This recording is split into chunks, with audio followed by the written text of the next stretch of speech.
you needed another investor. So who did you go to? Who did you find? Did you find anybody? How was the whole process? So yeah, the same process was okay. So I already know someone that invested in us, so it gave me a little bit of confidence, right? So I Mm-hmm. went to people that I knew already, and my mom and family, all the family members and friends, Mm-hmm. and this one person who used to work out with my mom a lot at the gym here in Brazil. Mm-hmm.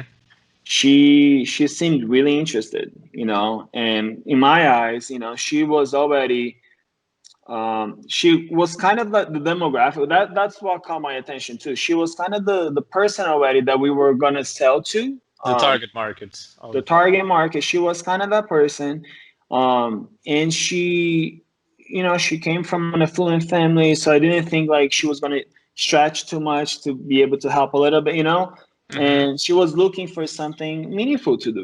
She was looking for a cool job. I think Mm-hmm. that was kind of like the idea I got from her. Mm-hmm. And so it went well together. Of course, I had to present to her husband as well, and we all sat down, and he saw the numbers, and he was confident that we could pull it together, we could do it. Mm-hmm. So he was the other investor, and he was 50-50 with us. Kind Mm-hmm. of the setup was that he was going to be managing the manufacturer in Brazil, because to this day we own and operate our own manufacturer.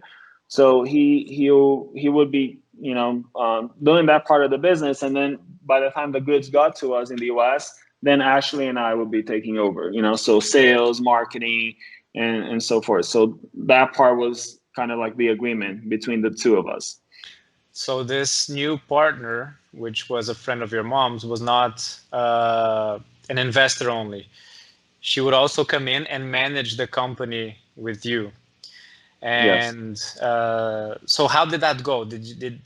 Was it a good start of the company? Did you get along with your partner who was also managing the company? How did the process go?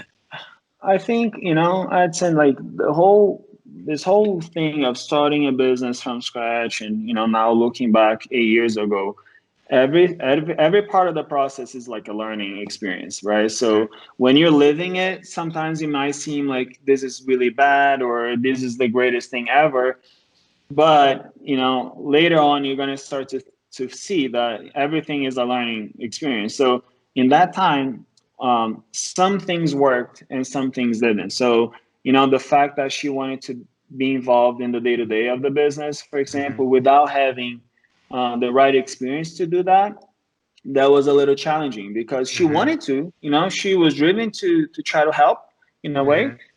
She just wasn't qualified technically to do that job. So Mm-hmm. as we started like involving more, more volume, so buying more fabric or thread or whatever, it started to get out of hand, and things didn't go really well at that time, in the beginning of the business. So I had to make a decision at one point and say, listen, um, we can't have this setup. So I either, you know, buy you out and take over the business, or you buy me out. Mm-hmm. It kind of got to that point, because I just couldn't see it going anywhere from there. Mm-hmm. So we had to make that tough. We had to have that tough conversation, and we ended up buying them out, buying their shares, and now after that we actually got another investor in the U.S. Her name is Audrey. She's Mm-hmm. a great person, from the Pittsburgh. She's a great person, and so she's still with us until this day and supporting us. And she's always asking what we want, what we want to achieve with the business. But the setup is a little different with her. She's not the one that wants to be. She doesn't want a job with Donna Yeah. Joe, for example. Mhm. Yeah.